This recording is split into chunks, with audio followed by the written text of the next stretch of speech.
Well, thanks for getting on to the Tuesday edition of Vogan's European Outlook. Over the last 30 days, this is the 2 metre temperature anomaly of the CDAS data here, weatherbell.com, and you can see here that it's been actually slightly below normal across parts of southern Britain. We've got warmer than normal across the north of the UK. Most of Europe warmer than normal, with the exceptions of southern France and into Iberia, as you can see here.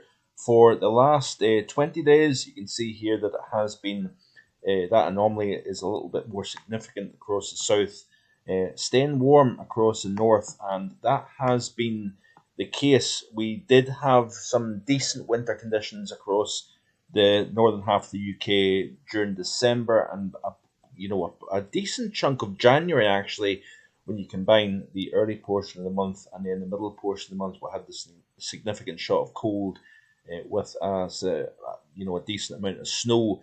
But really, since then, really from about the final week of January through the first week of February, it has been solidly warmer than normal and actually quite tough to even get frost up here. So it has been a significant pullback. Different story, however, across the south, where they've been doing not too bad actually. And like I say, for the past 20 days, it has been below normal across the south. Significantly above normal across the northern half of Europe, as you can see here. This is the 2 metre temperatures for this morning across Europe. So relatively chilly, especially across central and southeastern portions of Europe.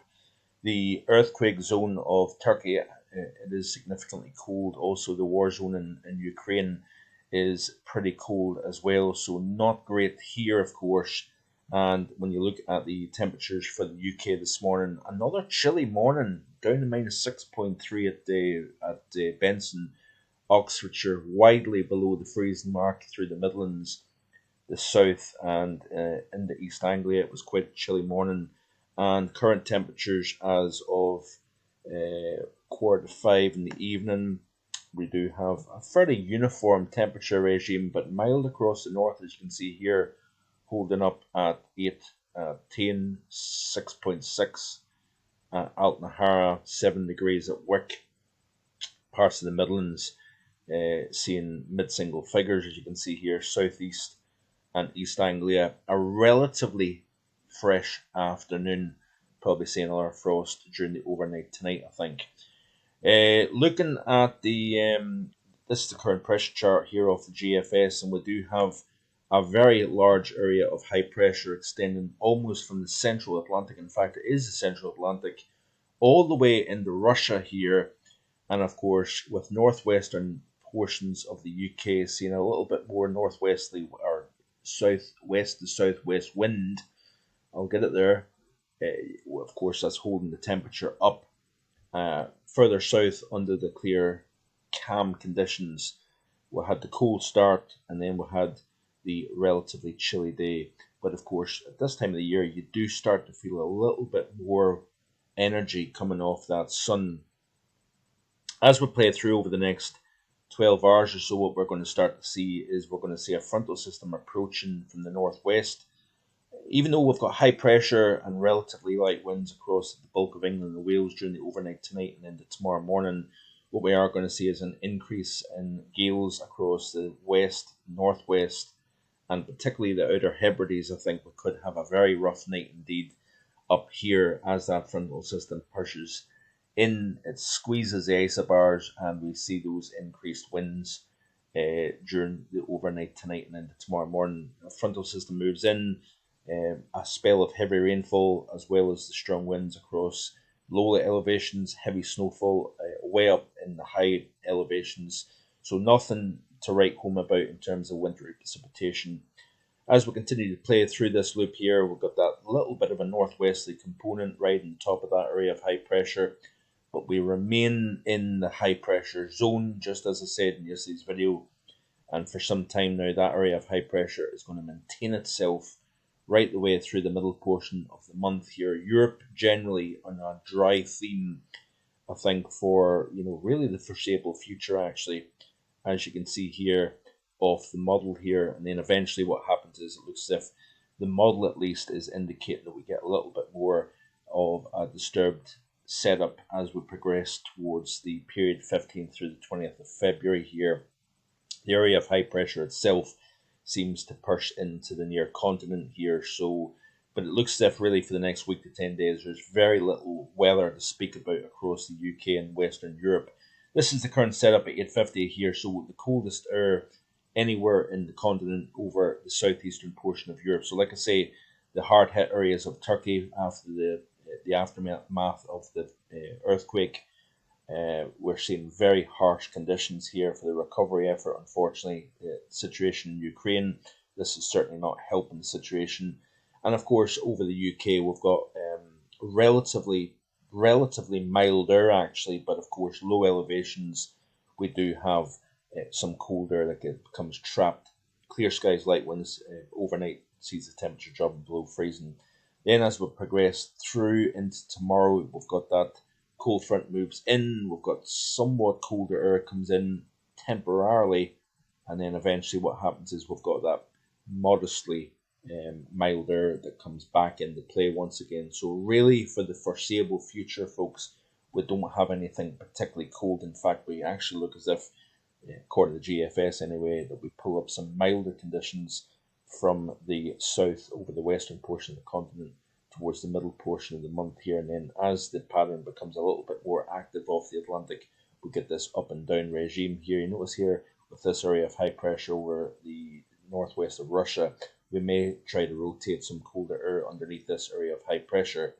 Very subject to change in the second half of the month, of course. I do stand by my overall ideas that we will see somewhat colder conditions digging in during the second half of the month. I think near average, actually, if I'm being honest with you, during the first half of the month.